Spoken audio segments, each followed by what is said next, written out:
Greg, the ball flight issues you had with your approach shots was that you were not consistently solid, that you hit both fat and thin shots, and you also occasionally pull the ball. So when I do swing analysis, I'm looking for those things in your swing that would contribute to those types of ball flight errors.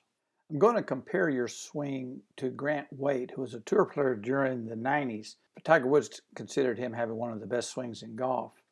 He's now a tour instructor for several of the top pros. He and teaching partner Joe Mayo work with Charles Howell III, Brian Gay, Daniel Summerhays, Pat Perez, just to name a few. Grant was selected by the TWU Biomechanics Lab to go through their screening process and analysis so they could document the major fundamentals of a good golf swing. I'm going to begin at the impact position because everything the ball does, how far it goes, how high it goes, how much it spins and curves, is a direct response to the laws of physics you deliver to the club at impact. The golf swing is a circle that goes down, then reaches its lowest point, and then goes back up again. To hit the ball solid, you must hit the ball before you hit the ground. You must have the low point of the swing arc in front of the golf ball. The pros do two things in order to position the low point in front of the golf ball. At impact, the average pro will have 85% of their weight on top of their left foot. I've drawn a red line straight up from the left ankle, and you can see that red line passing through the center of Grant's body, right through his belt buckle. Think of your golf swing as a giant hula hoop, and where that hula hoop is touching the ground is the low point of your arc. And that hula hoop will follow the center of your body mass. And so if you move your body on top of that left foot, you're also moving the low point in front of the golf ball. As we look at your red line, you do have more weight on your left side than your right side, but not near as much as Grant does. Now, I'm not suggesting that you have to look like Grant or try to perform exactly the way the pros do right now, but every movement you can make to get closer to the pros, the better off you'll be. The second thing the pros do is they make sure that they have shaft lean. They put their hands in front of the golf ball at the moment of impact, so the shaft is leaning to the target. When Grant hits the ball, his hands are in front of the golf ball. In fact, he creates a straight line from his left shoulder right through the shaft. You have released the club early and flipped the club under your hand, cupping the back of that left wrist. So the two key things you need to work on in order to hit the ball more consistently solid is to arrive at impact with more weight on your left side and delay the hit so that you don't cause that early release. The early release also moves the low point of your swing arc behind the golf ball. Now let's look at some of the positions prior to impact to see which ones might be influencing this less than optimal impact position. Here we are at the one position, and your one position looks pretty good. The width of stance looks fine. I'm just going to look for a couple little differences and see if these differences are fundamental differences. You do have your left foot flared out slightly, which is good. Grant does flare it a little bit more than you. When you flare the left foot, it positions the front of the ankle in a little better position to absorb the weight shift to the left side. And so you might experiment with flaring that foot a little bit more. Not only is Grant flaring the left foot, but you'll see that his left knee is pointed outward as well. This also facilitates a more comfortable shift to the left side and also helps prevent injury into that left knee when you do a strong golf swing into the left side. When I look at the arms, Grant has a little bit more of a dynamic extension in his arms. He's not rigid, but he does have all the slack out of his arms. And you look a little bit like your elbows are just a little bit separated. Grant's left arm is very extended, and yours are just a little bit soft in the elbows. I would like to have a little bit more, have those arms sitting on top of the chest more than they are now. I like the fact that you have shaft lean. You've got your hands slightly in front of the golf ball, just like Grant does. Again, that's going to promote a downward angle. And so in a sense, you want to set up in like a little mini impact position at the beginning. Grant sets up with just a little bit more weight on his left side. He may have 55% of his weight on his left side, left foot, and only 45% on his right foot. So he's presetting himself in that kind of in an impact position in order to promote arriving at impact with 85% of his weight on that front foot. You're almost pre-shifted too much to the right side, and so I would like to get your weight shifted a little bit more to the left side. You're hanging back just a little. You're almost setting up behind the golf ball instead of setting up in front of that golf ball. From the beginning of the swing, you want to be sending those signals that you want to have your weight in front of that ball at impact. There's no real value in getting your weight behind the golf ball. That just makes your golf circle move around too much and you can't control the location of your low point. You must have a stable axis golf swing in order to control the location of your low point at impact.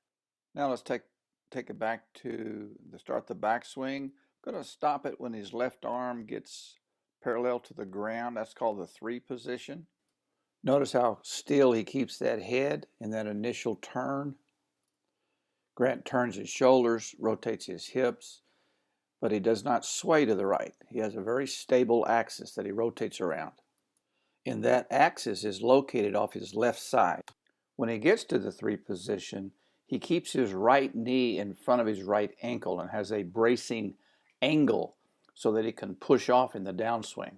It's almost like a runner getting ready to start a race and his back foot is in the block, the runner's block. And he has that bracing angle in his right leg so that he can drive to the target. If he were to sway to the right, that right knee would move more on top of the ankle and no longer have that driving angle that he could push off of. You may have heard you're supposed to load up the right side in your backswing. Well, that's a misunderstanding. Grant feels like he's loading up the right side, but because he feels that bracing angle, and he feels like he is able to push off his right side. But he didn't create that feeling by swaying. He stays on the left side in order to have the bracing angle. You'll also notice that he will flex his left knee as he extends his right leg. So there's flexion on the left side and there's extension on the right side. That's what keeps him level. It's a myth that you try to keep the angle in your right knee constant in your backswing. No pro does that. All pros will extend the right leg. It won't necessarily reach a full extension. They won't lock up their knee of the right side. But every pro on tour will extend the right leg and the angle that they started with in their right knee will start to diminish. Some pros think they keep their knee flexed the same, but in reality they all extend. So the left leg flexes almost like a field goal kicker, planting that left foot, getting ready to kick with the right foot. That's a power source. He's loading up his left side. He's going to use the ground under his left foot to generate power. A field goal kicker does that. He plants that left leg. A bowler does that. They plant that left foot before they roll the ball. So it's a common power source to load the left in the backswing. And that's what Grant is doing. You'll notice that his knee is right on top of that foot when he gets to the 3 position. Take you back to the 3 position. This is when the left arm is parallel to the ground. And you have moved your knee back a little bit. So this here is more or less right on top of the ankle. So you have swayed a little bit. You've got this knee going this way. One of the things that I wanted to work on with you is learning how to stay on that left side and rotate around your left side in your backswing. I mishit some, but I want you not to. I want every swing to have a new right foot.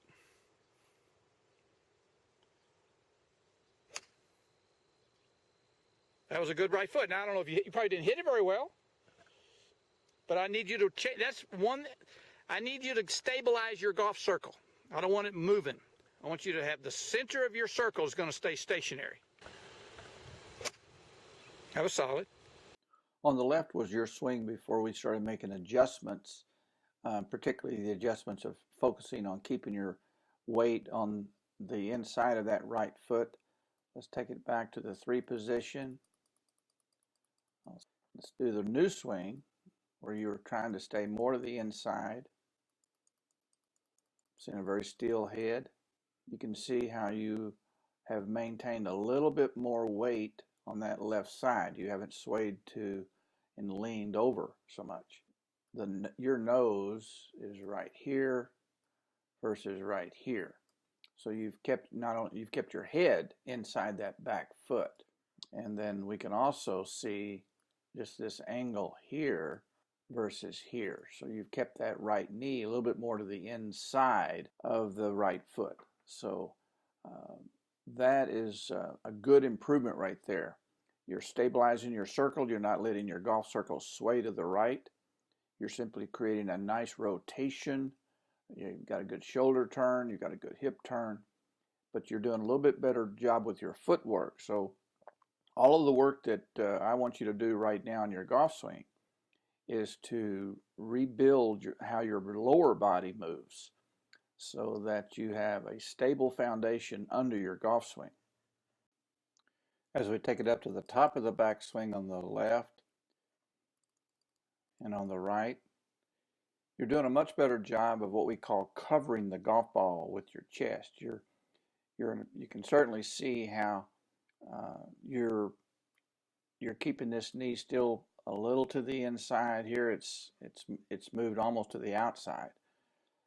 So you're in a much better position to get over to the left side quicker and better and more completely with your swing on the right. So when you keep a good foundation in your feet during the backswing, you put yourself in a great position to then move correctly in the downswing.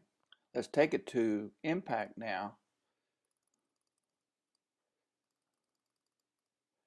And again, you are doing a little better job of getting to the left side.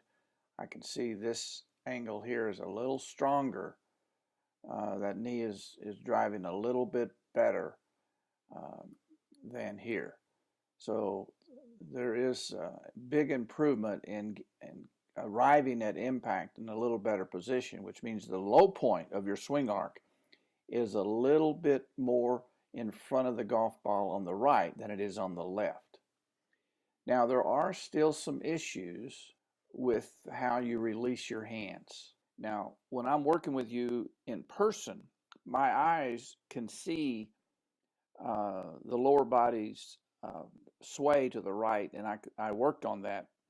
What I could not see, what the human eye cannot see, is what your hands might be doing at impact. That's the beauty of video. Video helps me see something that I could not see when I was with you in person.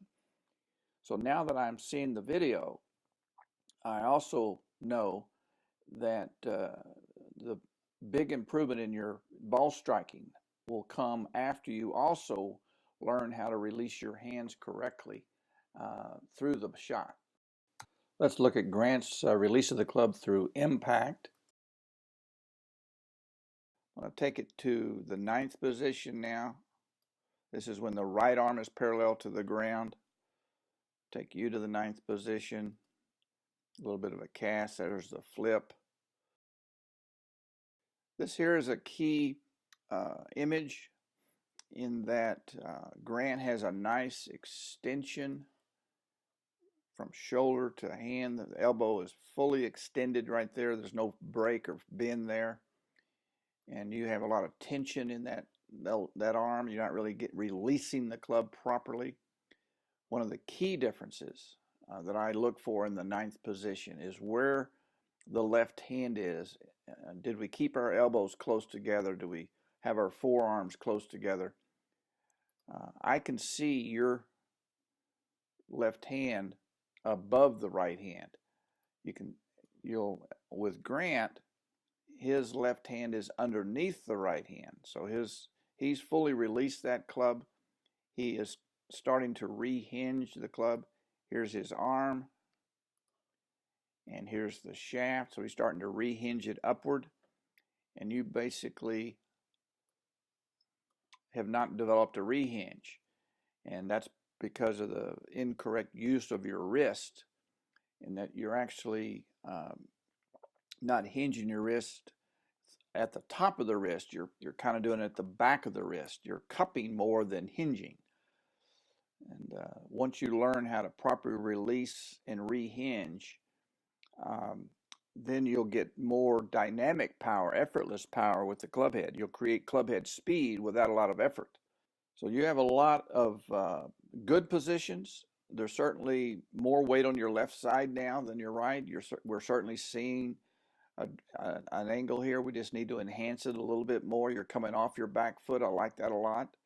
I think if we flare this foot a little bit more at the setup and start learning how to rebuild your lower body's movement, and then I work with your hands a little bit so that you can get that effortless power. This is video I took of Tiger at the 2012 US Open.